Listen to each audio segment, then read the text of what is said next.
I'm sorry, I just had a moment and immediately pressed record, so I don't know what's going to happen here.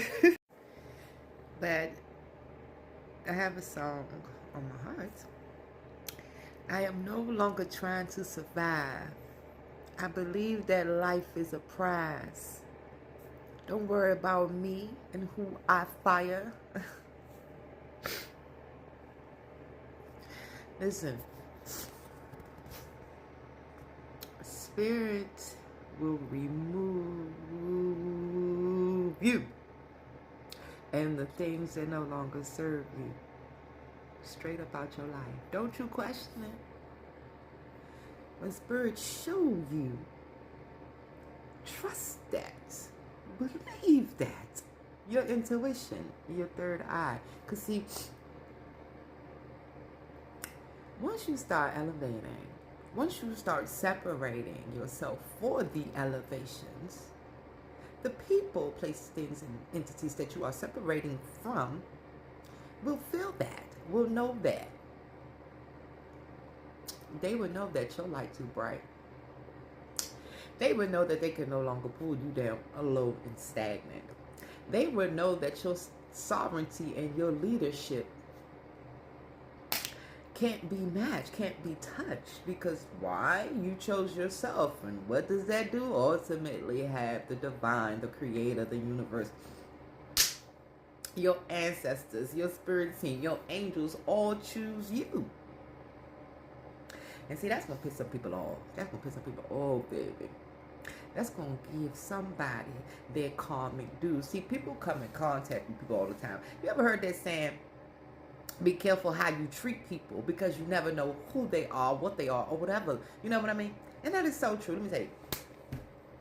Let me just tell y'all, because I know a lot of people don't believe in earth angels. We are all earth angels. Some just don't get back up from their fall from grace.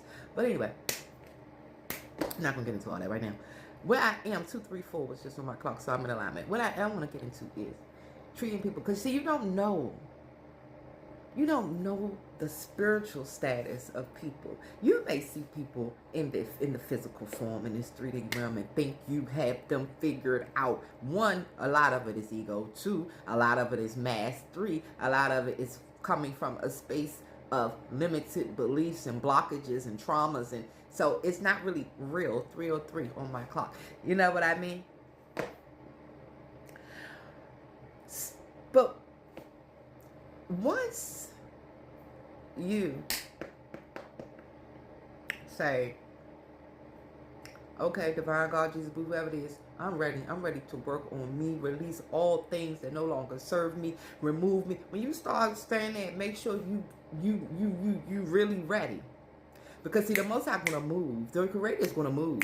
And things are gonna start happening. You're gonna be sitting there like, damn, I don't fuck with that person no more. Oh my God, that person lied to me. That person cheated. That person don't fuck with me. That person stole my work. This person wanna fire me. This person wanna get rid of me. This person cheating on me. This person backstabbed me. I thought this person was loyal to me. I thought this person was praying for me all along. They was trying to have me murdered in the spiritual streets. Okay, or maybe in the physical streets too, is what I'm hearing. Listen, don't question it. If you are ready to elevate, the separations are required, are necessary. I was giving y'all an example, wasn't I? I didn't have it. Of treating people that y'all want to be treated. Okay. Oh, Earth Angel vibes. So, normally when I walked around in the street, right, I didn't fuck people. I don't really like people, from a distance, But I always walked around with this not easy to approach look. Like, don't fuck with me. You know what I mean? And I would be snappy to people, especially men. Men who came off very 444 was just on my clock. Thank you, ancestors. Just, when you walk in the street and they're like, why are you not smiling? Or, can I carry a bag for you? Stuff like that. And, I'm going to be like, no, what? That was just me walking around in that negative energy and that negative mindset. So, fast forward to this healing. This happened this summer. I was walking.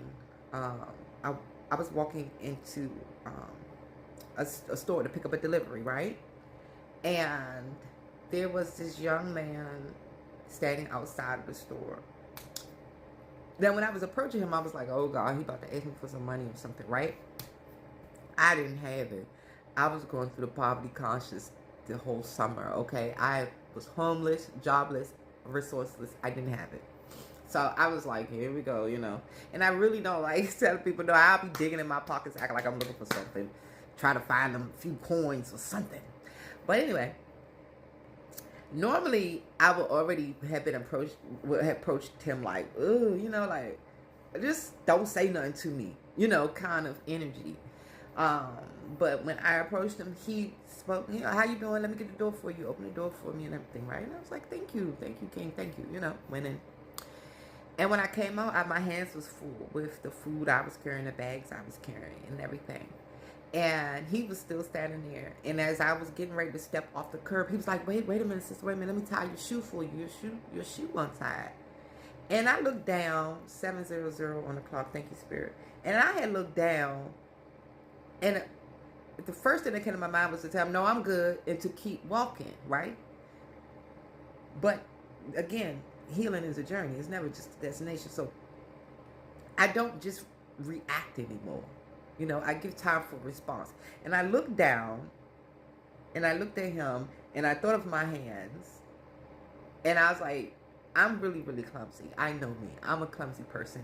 So the last thing I wanted was to step off that curb, trip on my shoestring or something, drop no. So I was like, thank you. You know, yes, please help me, you know. So he tied my shoe and everything, right? Told me to be safe. Have a good day. You're so beautiful, right?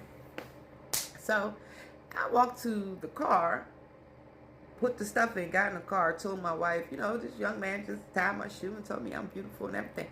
Got in the car, drove out of my parking space, 200 feet away from the door.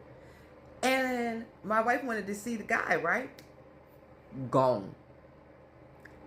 Gone. No signs of him anywhere. It only took me 20 seconds, if that, to walk to the car and get inside. I'm just saying, if you take the time to treat people, to observe people, to use discernment with people, you never know who that person was, could have been, may have been, placed right there for you as a test, a divine test. Did you think I passed? This is what I'm saying about people just don't know who you are, because you are a divine test. You have been a divine test to many, and many has failed. Many has chosen to walk away from you, to hurt you, betray you, not trusting you, not believing you, whatever, and chose their karmic, toxic loop, circle, pattern, ways, ego, demonic. That's up to them. That's their choice. You did your job showing up as the light that you were. They did their job and siphoned off your light as long as they could. But baby, now that you are in this new energy of protecting your energy, reclaiming your power, and no longer people pleasing, creating boundaries and sticking and setting to them, Virgo energy, people will be mad. People are getting their karma about you. They missed their call about you. They failed that test about you.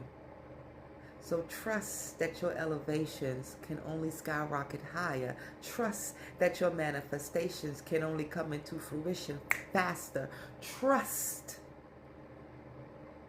that the Most High, your ancestors, spirit team, and divine angels are all working way ahead of you, preparing the way, because they want to give you divine justice. It is yours. And those people are forced to watch, not eat.